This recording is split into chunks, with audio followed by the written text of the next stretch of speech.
In fact, I prepared this uh, this this this these notes here. So first, what is our mission? If you want to put it in that way, so I think there are three main ingredients. So the first one is a purely, if you want, scientific one, like a scientific motivation, and we want to advance the state of the art. So we want to uh, play with the things that exist. So algorithms, creating new ones, and also pushing forward the frontier of the fundamental problems that exist in this domain. The second one is about software. So it's like traditionally when we do our studies and then we go, we're not really taught to build software during, if you're a physicist or another yeah, university courses. You just learn this on the way. Some of like in my case, I learned this during my postdoc, in fact. So think how many years passed since then. So it's but we realize that nowadays, um, and you cannot really separate these things together. I mean, or in the, or I would put it this way: it's like if you don't, like, you gain a lot. You gain a lot in terms of the visibility of your work and how this work can be presented to others, and also the quality of the work, if you consider the second step. I think this is something we have realized during these years, and this is why the second mission is building comprehensive like software that works correctly, that it is reproducible. And I mean, it is not coincidence that these days in many conferences they will ask that you prepare a reproducibility package, right? In which someone else, like a reviewer, can have your article, but not only what's written there, they can also like reproduce your experiments. And this is very valuable if to continue some line of research, and it doesn't end when someone changes to work on another subject, because you can take the article and then you can really, with a few steps, rerun what were these experiments and then start to change them, and then compare with your new things. I think this is very valuable and one of our objectives. And it's also related to the choice of the language in which we are writing this stack is related. So and then finally, it's about documentation. Well, um, we strive to having libraries which are documented. Um, Although I admit this is uh, this is still not even close to being very, for several packages. Some packages have good documentation that many others usually don't have, because we have these you know um, different time scales in which you, for example, you rush to some to finalize some project, and then the project is submitted, it's reviewed, and then the documentation, it takes more time to build it. So it's kind of sometimes it doesn't get done, as it's the case.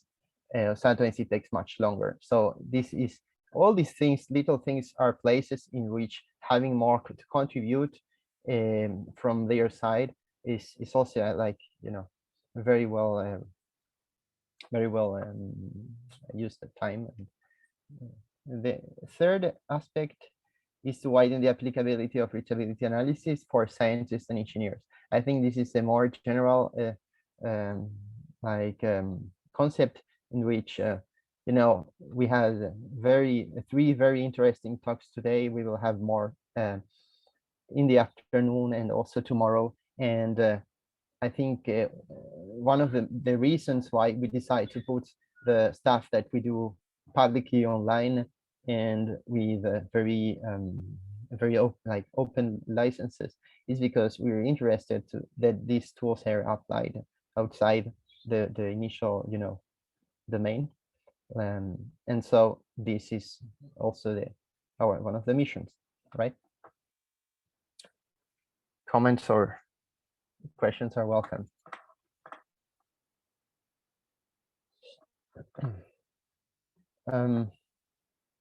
So what now? Let me pass and comment a bit on some key things that happened in 2021. So in relation to the application of the packages that you can see in our organization, and so I will comment through this briefly. If you have more questions or anything special that you want to know, well, feel free to use Discord for that. So yeah, I started by commenting that we have now an article for the lazy set library. For those of you who are not familiar with JuliaReach, let me recap a bit on the how is this organized. Essentially, well, we use GitHub to organize all these different projects that are themselves Git repositories. And here I was talking about one of the repositories that contains the lazy sets project. So this project is, I think, the cornerstone of JuliaReach. And why, you may say? Well, I simplify it and explain it in this way. So if you think about doing linear algebra and with matrices, with vectors and that stuff, then the analogy with doing reachability is that you need to express operations and definitions of sets. So from that perspective, what this library lets you to do is to define those sets and operate with them in an independent way of the algorithms, such as reachability algorithms. Okay, I'd like to quickly show you through the actual current version of this. Can you let's go to it. So proceedings. So we've submitted this article to somewhere, to the Julia conference proceeding here this year. So that took place.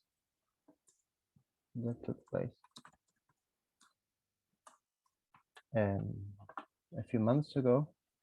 So the article is also on GitHub, but on the archive, but there is a more up-to-date version here. This is actually quite interesting. Let me comment. If like all this process of review process is happening online, right? So can you help me, Christian? Where is the link to the current version of the paper? Can you paste it somewhere? Let's send it to me by. I think you weren't you there already? No, this is a proceedings papers, but I'm looking for the repo that contains the current submissions. So it doesn't seem to be here. So where is it? In review. It's here. No. I just posted in the chat. In the Zoom? In the Zoom chat. Okay. Yes, this is the repo for in our. I sent it. Where should I send it? I sent it in GitHub. Yes, I got it. Thanks. That's what I wanted to look. Thanks.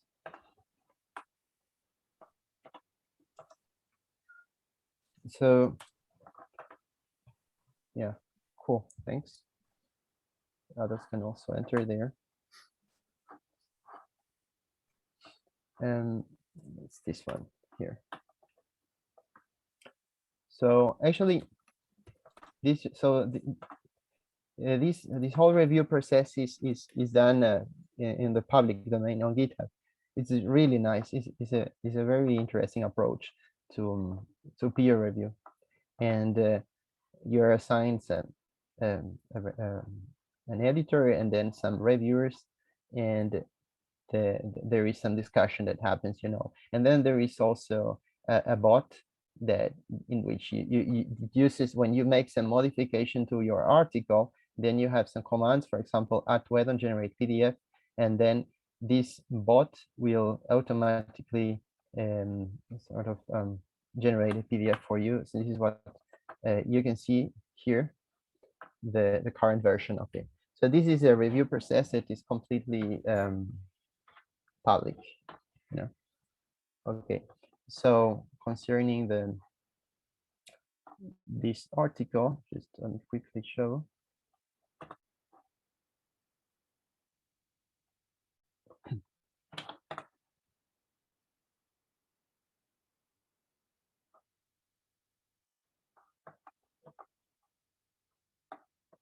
Yeah, so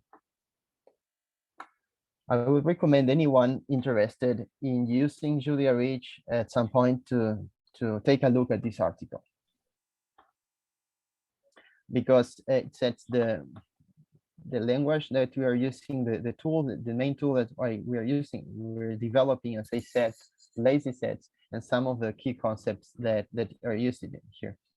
So I will not go through the details, but you now have a way to find this article and to ask questions if you have some. But just to give you a very quick, perspective on how it all works. So essentially, when I was saying before that we need a language to define, to work with sets, we need ways to operate with them. So that translates into having some computer program that in which you can express these things using some structures in the program. So some sort of domain specific language, or DSL as it is sometimes called. So in our case, we start with some of the basic ingredients, which are set definitions. And then once you have these set definitions, then you want to combine them using set operations. So now the thing is that most programs, for example, if you look at like outside the reachability domain, but still we're using sets, for example, computational geometry domains or many other domains. So they would normally do concrete so this column that we call concrete functions, like I have two sets or many sets and I can take their sum, they can intersect them and so on. So that's what we call a concrete function, in which you can take, for example, two hyperrectangles and take their intersection, and it could be empty or it could be another hyperrectangle. So to say, you could have many other cases in which you sum things and so on, and you get other things. Now, the main one of the main difference between that approach that I mentioned and the lazy sets approach is one in which you delay the operations as much as possible, in the sense that this is a system that lets you define things with the sets in a lazy, in contrast to eager or concrete way. And then you have the expression. The expression is once you have this expression, then you can do things with it. You could ask questions. You could send this to a reachability algorithm or to a hybrid system, and then operate with it. So this is to put this in some words. Suppose I take for example this here. Where is it? So it's a simple operation. It's just we have somewhere here. So in lazy set you can do this, right? So you can define x0 to be some set, using simple notations such as hyperrectangle. You define the center and the radius. The same for phi. In this case, it was a matrix, and y it was another set. But here I wanted to show you how it is internally represented. So if you do something like x0, and then you create this operation. So this creates the formula for phi times x0 plus y. It does not actually compute things. It creates new structure that represents I am summing y plus the linear map of this and this. Again, this is not the concrete, it's the lazy version. So by default, this is how it works. You can also use lazy sets to do concrete operations and combine concrete and lazy. That the idea here is that you can very easily express, hey, this is a convex hull of these two things.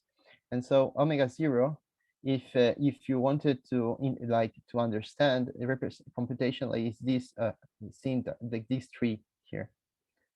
There is even there is some tools that let you like take this and visualize this here. Okay, that's the idea. And then you can do, as I said, then you can operate with this. For example, you can use support function calculus, which is one of the main tools in some of these domains. So this is very interesting because many times you can exploit the structure of what is actually x and y. If x was sonotope or hyperrectangle or other set, for many sets we have analytic formulas for those for some queries, such as the support function, such as intersecting or other things.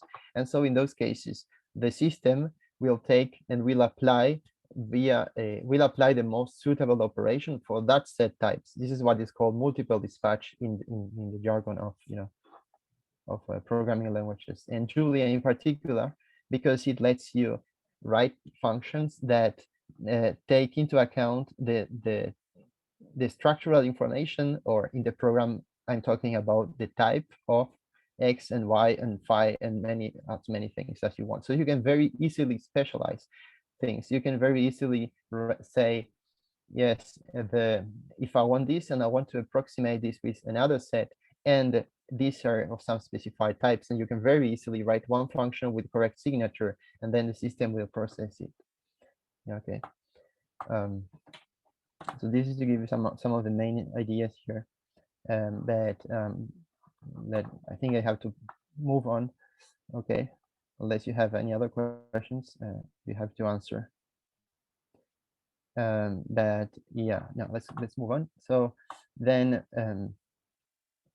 we worked also with Daniel and with Jorge Perez Serpa on an article that was finally accepted and published in the Journal of Computers and Structures.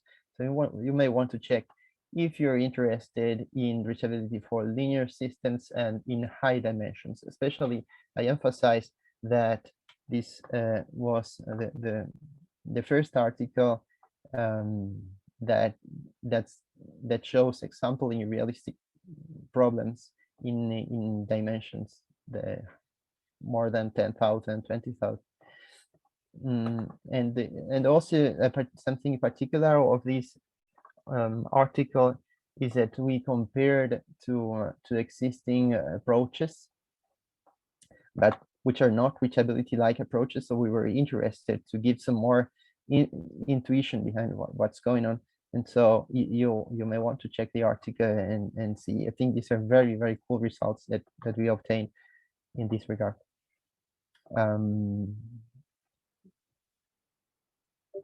Yeah. Okay. Sorry. Don't send messages. So because they will appear on the screen here. Thanks. So yeah. So I want to, perhaps I'll show you a quick example while we are here. So this is part of the presentation that we gave with Christian on the Julia Lab this year. And I was introducing what is reachability. So if you're not familiar with this, I quickly remind you that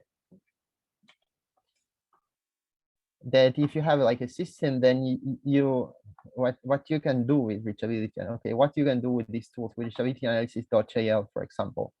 Okay, so I already mentioned lazy sets, right? So now I'm talking about this other package, reachability analysis. Okay, and this one is based on different things. That, as I mentioned, lazy sets is used to compute with sets. It's not the only package that is the key here. For example, there is, well, interval arithmetic that is also depending. We are also depending on that package, on interval matrices to express it. There is also hybrid systems that creates the structures of hybrid systems.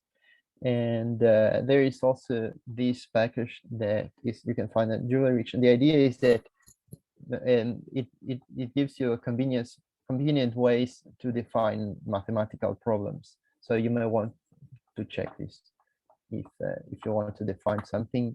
Just I would suggest to check, here the mathematical systems documentation. There is some there are some other packages that you might want to check, and the system types overview will give you some of the the types that are defining. For example, if you're using a system which has no term here plus something, or it has. Now you may ask, why do you care to have so many different types if one is a subset of, like this generalizes this and so on, right? And you're partly correct. Say yes, we could have used just one set type that generalizes many others. On the other hand, they are usually on the other hand, this is useful to have. And the why, first let me tell you why it is the case. It's because many times you have algorithm, you have a way to explore this structure in the algorithm. So if you have a system that is homogeneous, then you can operate more efficiently than if it wasn't. And this kind of optimizations are those that are used. So this is why it's useful to have this. On the other hand, we have, or okay, there is some domain specific language. Still there are tasks to do, but it works to define, for example, things using this notation in which you don't need to worry about which of these different system types you have to choose, right? So you don't need to study this table. You just call add system, and the idea is that this. So if I, for example, suppose I want to define this differential equation here. So in this case, I have some C plus C. So there is this command or macro in Julia in which you pass the way you want to define your system, and you can also pass, for example, constraints on the, in this case, constraints on the state variables. If you had inputs, you could also pass constraints on the input set and so on. And this macro and parses this formula and constructs an appropriate system type from the list. Is there any question so far?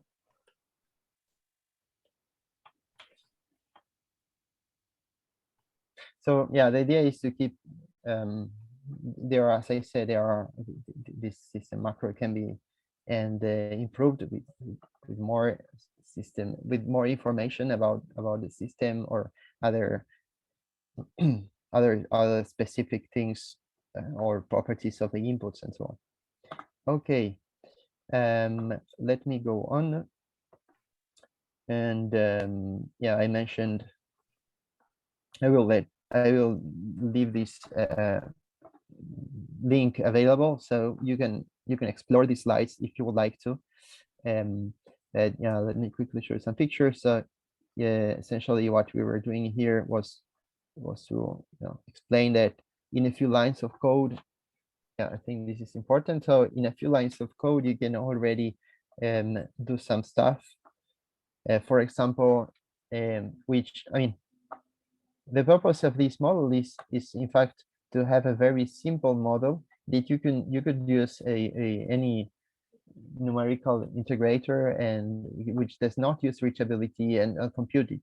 It is not like the purpose here was to show how you can propagate sets and some of the options that you can pass to the solvers. There are other things you could try, but this is like one example where we define a linear system which is of second order, and then you have, well, after you define your matrix, the matrices and so on for the system, you define the initial value probably in line 13. You, in this case, okay, and the set of initial states is a Cartesian product of the initial states with the inputs, because in this case, we were assuming that the input is some random choice between this and this. So it's like saying random with a uniform distribution, right? You choose any point here, and then it for example, he has his nominal value plus something around this value here. Okay. Okay. Then we also worked on an idea that led us to publishing in the Reachability Problems conference this year. In this case, I only comment that this is a method that is applied to a specific class of nonlinear systems. Okay, but not every nonlinear systems have this property of being weakly nonlinear. So you may want to explore this if you want. But essentially, yeah, these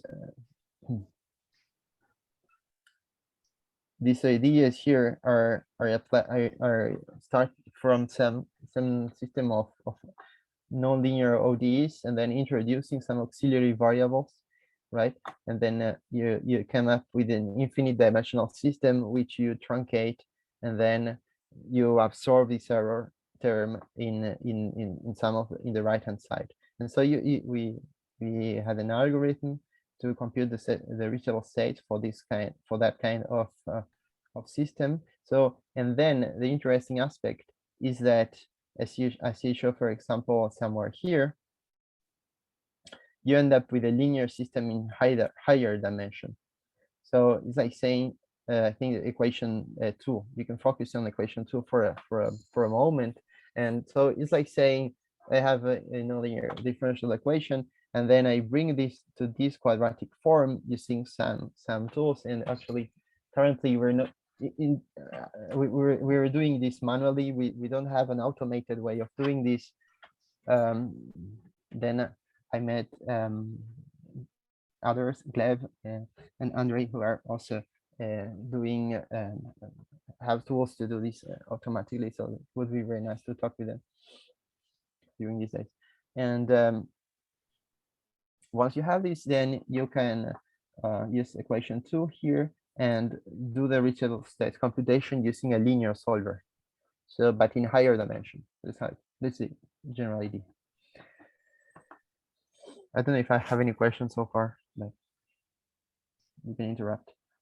And so we studied some case studies such as Berger's linearized PDE, obtaining results, and also we studied like this epidemic model, and obtaining results that outperform the more costly but usually more precise Taylor models methods. So I say this usually Taylor models method is very precise, and you can tune parameters to get high precision. However, it may be more costly than this approach for the class of systems. As you can see, the runtimes are like an order of magnitude. Yeah.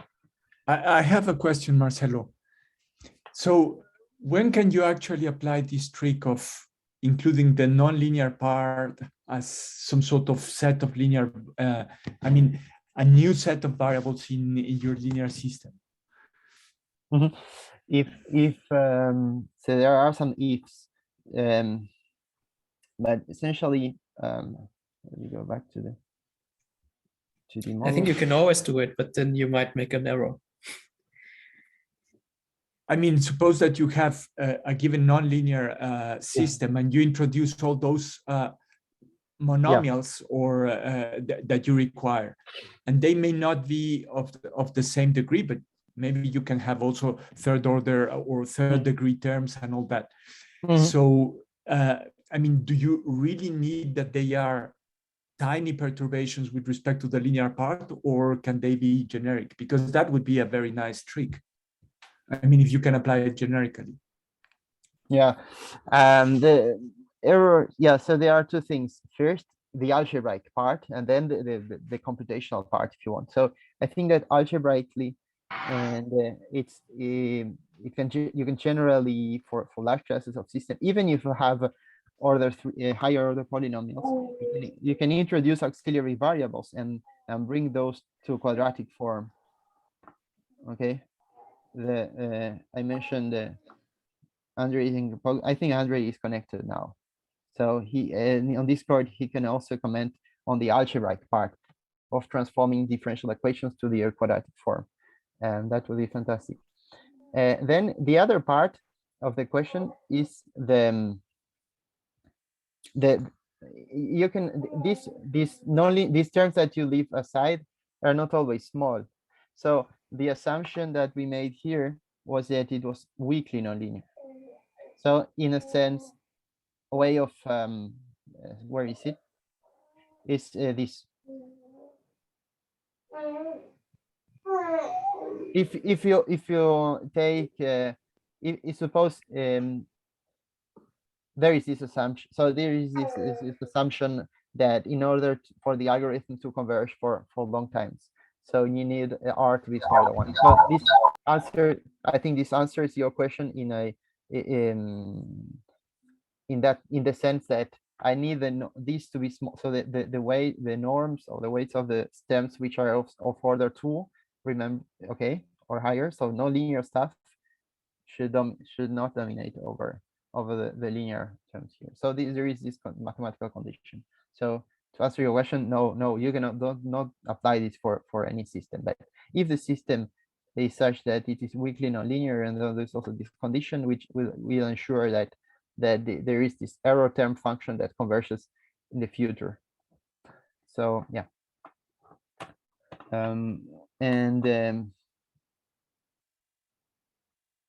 Okay. And then we did have a couple of things to wrap up. So we continued the work on the arch. So we start, yeah. So there is this arch competition that was already mentioned by some of the speakers this morning. And we are participating this year. We participate in 3 different categories. For the first time, we participated on the 3rd category here. All our repeatability evaluations are on GitHub. You can check on JuliaReach. And this, I just say that the proceedings were already available this week, so you can check. Yeah, I think the interesting aspect here, and I connect this with something that Paulus commented, was that there is, I think it's very interesting to have a set of problems that are from academia, but also from industry. So the more, I think this event, and in particular the competition, also is a way of having some common access to those models that represent some interesting aspects or some challenges, and so people can build tools around it. This is how we approach in JuliaReach. We approach ArchComp in a way that you say, okay, let's just try to do better than what we did last year. Let's improve over what we have, or to address more models. And there is always this, this perpetual state in which we want to improve over what we had last year, or respect to what was published before, and there are sometimes new problems. And also there is the aspects of the tool. Is it easier to use or not? Sometimes we have to use like lower level tricks or implementations, and we are also interested to improve them. Remember, one of the missions was to make these tools applicable and comprehensive, and documented as well. So that's the idea. And then to summarize here, I think I mentioned we continued on this on this line with Christian and Sebastian, and we sent an article that was accepted in a conference to be held next year about artificial intelligence. And then we also studied with Christian the different ways in which you can build this prioritization methods. Here I'm talking about the case of linear systems, and we saw that there were different approaches that there was no common description or perspective of how these different approaches work. So I conclude my presentation with some comments about this. So the idea here is that typically the reachability.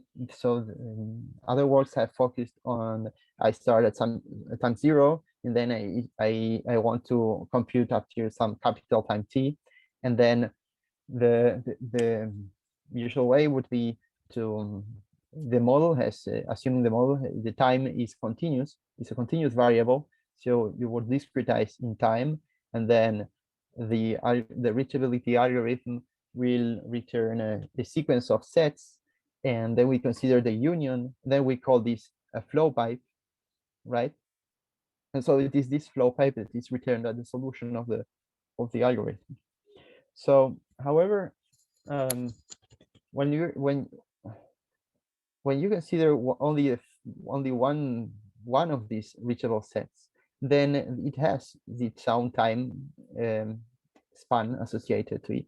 And in the case of systems that are of the type 1, so linear systems that with x0 the initial state, so it's a set, and also the set, this is an initial input sets that can be arbitrarily varying, but the usual assumption that the function is bounded, but it can vary arbitrarily in some domain sense.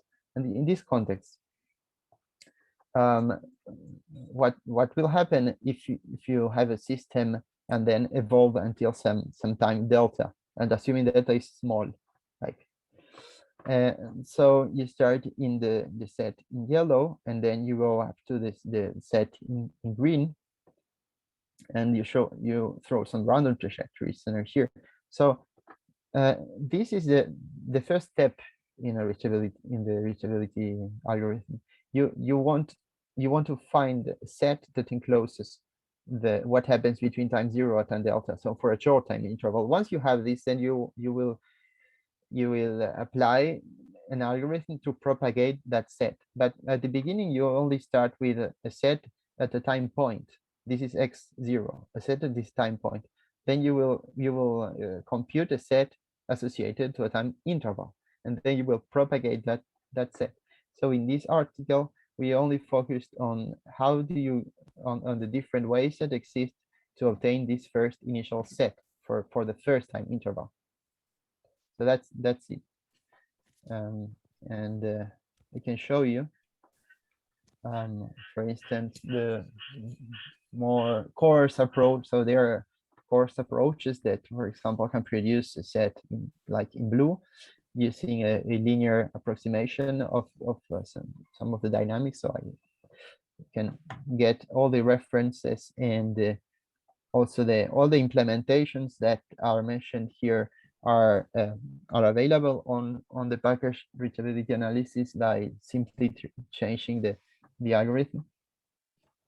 And that's there are like 4 or 5 different methods. Some of them are more difficult to do, but yeah,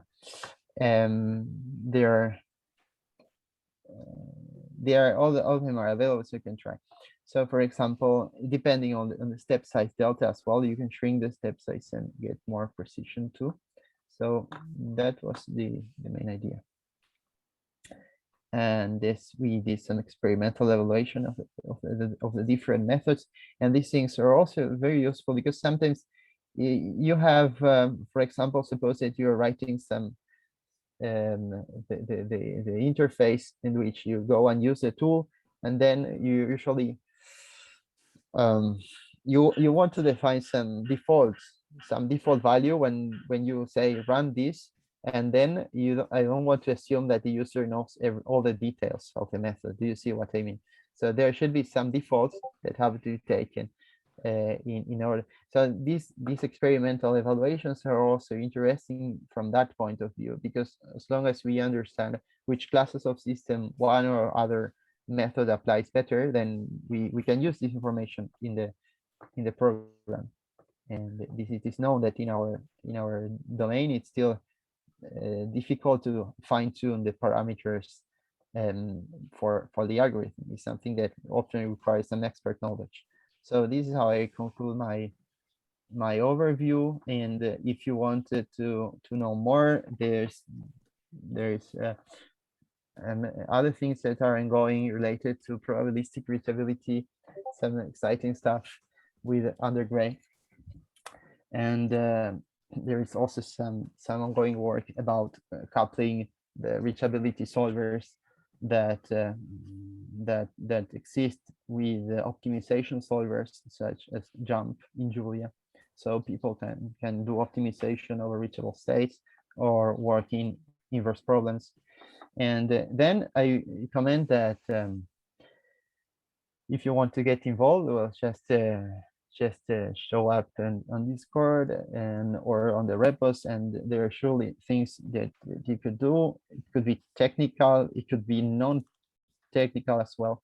There are many things that are welcome on the community. There are also funded programs such as Julia Systems of Contributions to Google Summer of Code, and eventually there are some project ideas, and people can apply and eventually get funding for the summer. Okay. So thanks for your time. Thank you very much, Marcelo, for the very interesting overview. We still have 5 minutes before lunch break, so now it's a great moment to ask questions.